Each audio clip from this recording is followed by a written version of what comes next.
Z and Gen Alpha, they're perpetually plugged in, right? Like this is kind of just etic for their generation. They have a characteristic of learning through digital means, right? So they're digital natives, and they're in the dawning of what's expected to be the IoT era, which is the Internet of Things.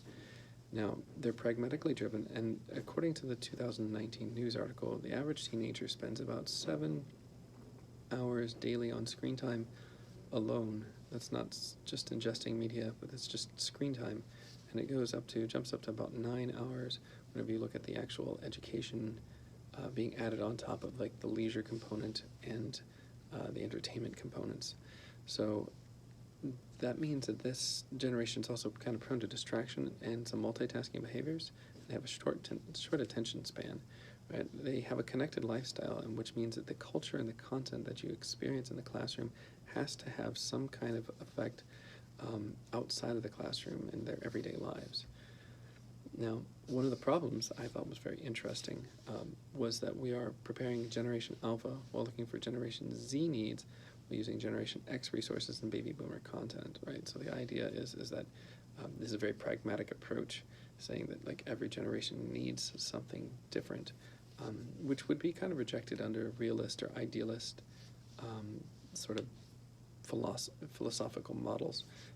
But if we were going to engage in that, okay, what is their innate skill sets and their strengths? Well, they adapt very quickly to remote learning, right? They have a high use for technology.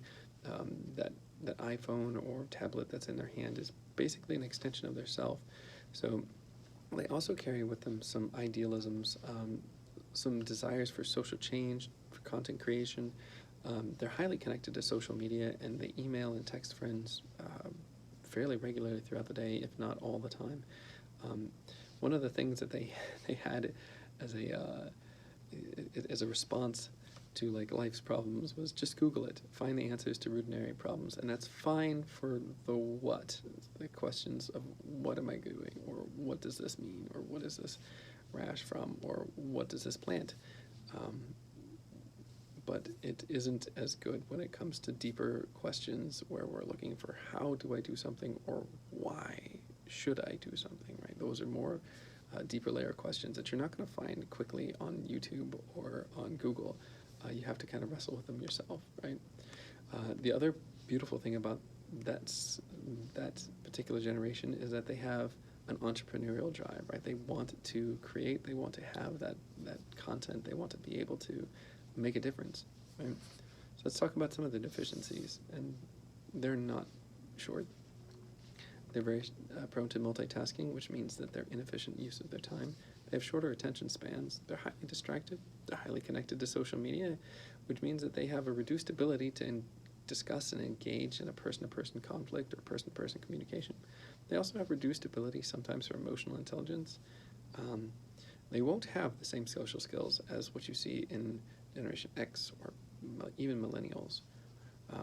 They're going to seek online interactions over human interactions, and they don't necessarily have a strong identity independent of their group, right? If you use social media, you're going to find that it quickly puts you into a resonating chamber based upon its algorithms, and this is who you are, this is what you like to hear, this is what you don't like to hear, and it just kind of feeds you that, right?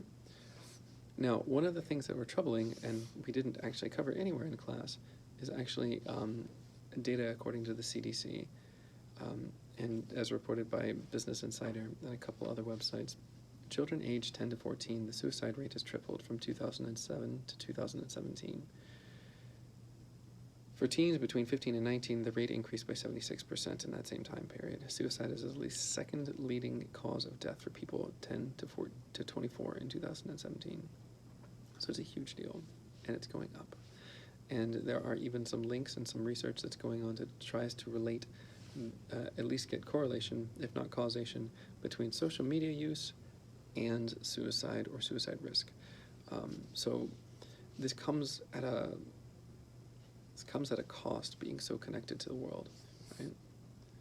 Now, what is the preconceptions? Well, life with a screen, the screen is just an extension of themselves, right? It blurs the lines between reality and artificial reality. That cell phone, that internet access really builds into like the instant culture. I want the answer and I wanted it now. And so the desire to dig deeply or to like push hard into an issue, that at first seems impervious, or at least seems complicated, may not be something that a Gen Z will want to do by themselves, right?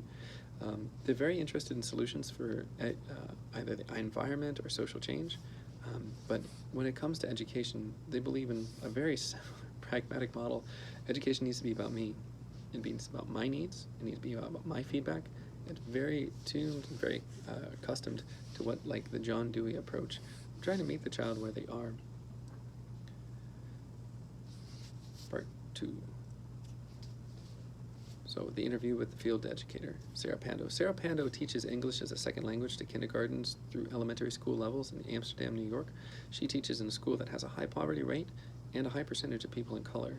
So I discussed with her the following field questions. Question 1, considering the general characteristics of Generation Z or Generation Alpha,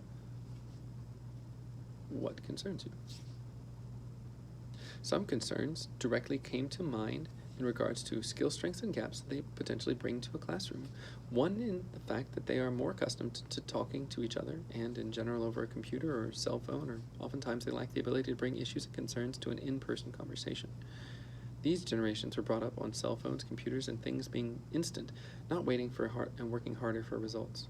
She sees this in the classroom with the lack of motivation to learn new skills, and accepting failure, because, let's be honest, everyone is going to fail at some point or another.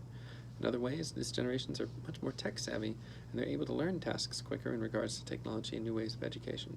I think that especially now in the education realm, these generations are having an easier time adapting to remote learning and being more on a computer than face-to-face.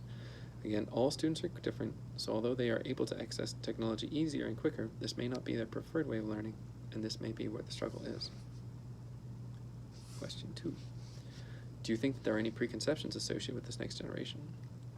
Yes, the next generation, I do think the preconception of these students is that they're lazy or unmotivated, but I believe that as a teacher you have to find something that will motivate each student, which can be very challenging these days. This also depends on how they are brought up at home, and if they have tried to learn behavior, they have learned behaviors of how to act when something doesn't go their way. I try to teach my students to be resilient, because life is not easy, and it's not going to get any easier. Question number 3. What is your vision for your students? I want my students to become strong-minded, independent, and adaptable thinkers in an age where they might not know how to do this. All generations bring different skill sets to society. This trend is never going to end, and as the world changes, so will the generations that are born into it. One thing I would focus on with these generations is practicing and being able to have real conversations in person. It can be easy to text someone or email them, but having the courage to directly ask someone in person, having a real conversation about something that's bothering you, etc., well, that's impressive. Many people in society, even in my generation, have a hard time approaching people in person to have direct conversations.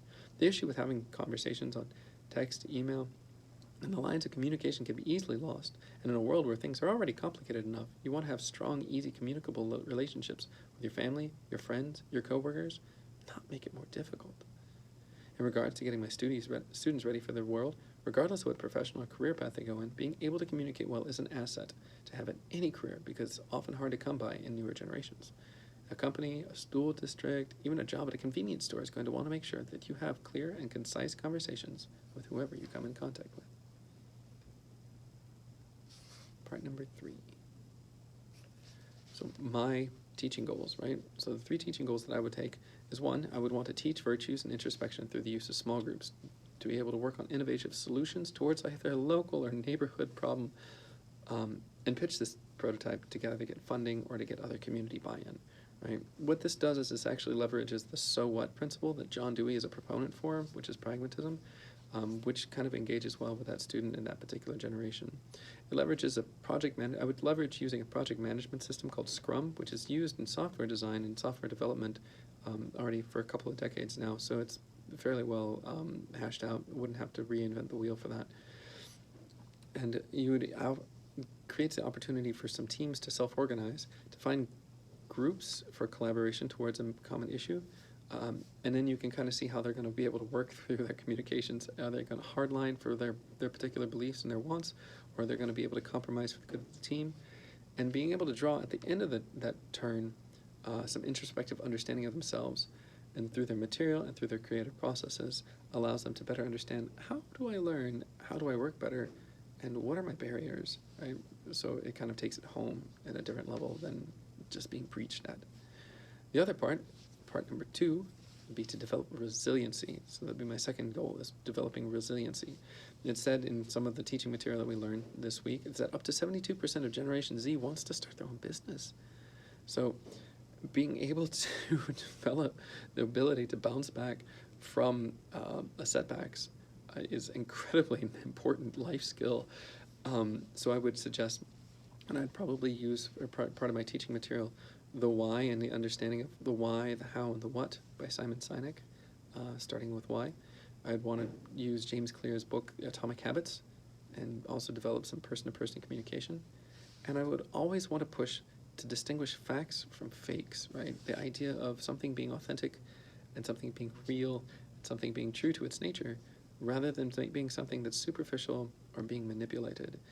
Because I think that that's something that young people specifically have a desire to navigate in their own world, right? And that's something that would help them establish, is this thing credible? Is this something that I want to put my trust in? Is this something that I have to respect, or is this just an idea that somebody's proposing that doesn't have any grounding? So that would be very important. The third one is actually to create opportunities for them to create content to reflect on whatever they learned, right? And this means visually oriented, visually marketing, some creative content that's probably less than 6 minutes long, just to keep it within their attention spans, and be able to give them an outlet for that creative content, right? Either YouTube or some other kind of performance in which people can kind of see it, and they can take pride in their work, right?